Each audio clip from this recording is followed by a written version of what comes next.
اللہ من الشیطان الرجیم بسم اللہ الرحمن الرحیم۔ دزارہ چینل کے معزز ناظرین، السلام علیکم ورحمۃ اللہ وبرکاتہ۔ ناظرین، آج کی اس ویڈیو میں ہم آپ کو بتائیں گے معراج نبی صلی اللہ تعالیٰ علیہ وسلم کے مختصر حالات کے بارے میں، تو ویڈیو میں آخر تک بنے رہیں۔ ناظرین محترم، رحمت عالم صلی اللہ تعالیٰ علیہ وسلم ہمیشہ رب کی بارگاہ میں اپنی امتیوں کے لیے رب کی بارگاہ میں استغفار کیا کرتے تھے۔ کبھی رات بھر رب کی بارگاہ میں سجدہ ریز ہو کر دعا کرتے تھے، تو کبھی غار حرا اور پہاڑوں کے گوفوں میں جا کر اپنی امت کے لیے دعائیں کرتے تھے۔ مگر بات یہیں تک محدود نہیں، فرش تو فرش ہے، عرش پر جا کر بھی اپنی امت کو فراموش نہیں کیے۔ جب معراج کی رات رحمت عالم صلی اللہ تعالیٰ علیہ وسلم رب سے ملاقات کے لیے عرش پر تشریف لے گئے اور اللہ پاک سے ہم کلام ہوئے، رب کا دیدار کیا، تو وہاں رب کے اور رحمت عالم صلی اللہ تعالیٰ علیہ وسلم کے درمیان کچھ باتیں ہوئیں۔ ناظرین محترم، آج جو ہم لوگ نماز کے اندر التحیات پڑھتے ہیں، یہ التحیات رب کے اور آقا صلی اللہ علیہ وسلم کے درمیان کلام ہوا تھا، اسی کا ایک حصہ ہے۔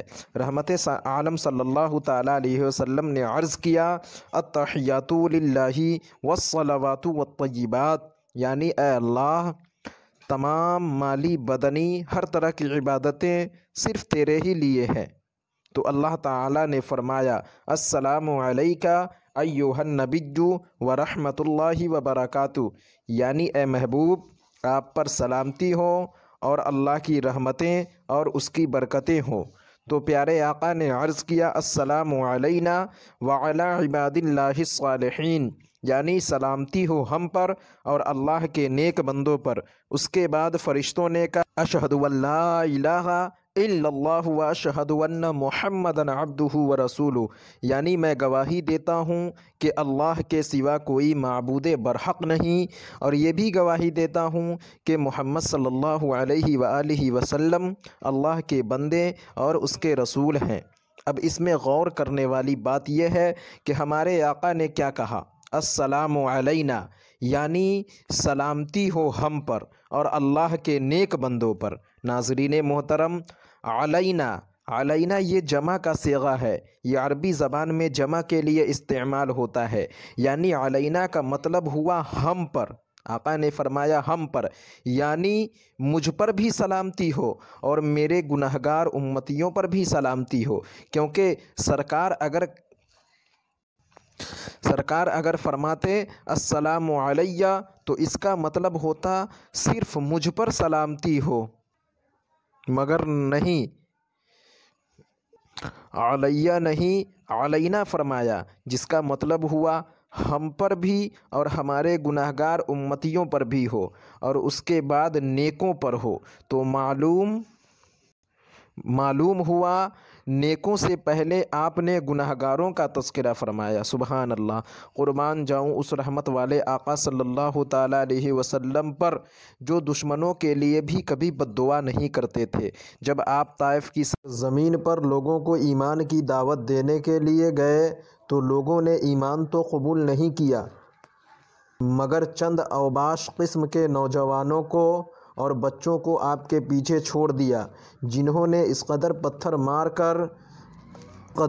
مارا کہ آپ کے جسم اقدس سے خون نکلنے لگے، آپ کے جسم سے خون بہنے لگے۔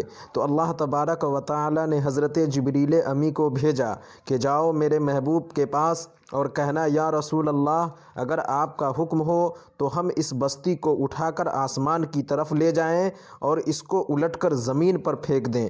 مگر آقا صلی اللہ تعالیٰ علیہ وسلم نے فرمایا، اے جبرائیل، اگرچہ یہ ایمان نہیں لائے، مگر ہو سکتا ہے ان کی آنے والی نسلیں ایمان لے آئیں، اور اگر آج یہ ہلاک ہو گئے تو ان کا نام و نشان مٹ جائے گا۔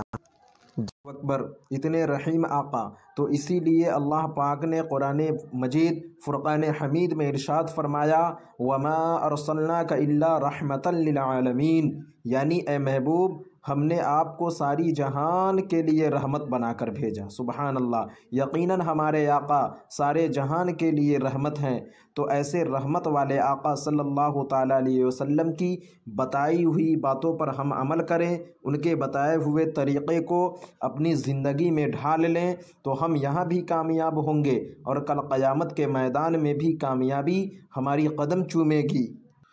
آج کی ویڈیو میں بس اتنا ہی۔ اگر ویڈیو اچھی لگے تو لائک کریں، اور اسی طرح کی مزید اسلامک ویڈیو دیکھنے کے لیے ہمارے چینل کو سبسکرائب کریں۔ اور آخر میں ہم دعا گو ہیں کہ اللہ تعالی ہم سب کو اپنے محبوب صلی اللہ تعالی علیہ وسلم کے نقش قدم پر چلنے کی توفیق و رفیق عطا فرمائے، آمین۔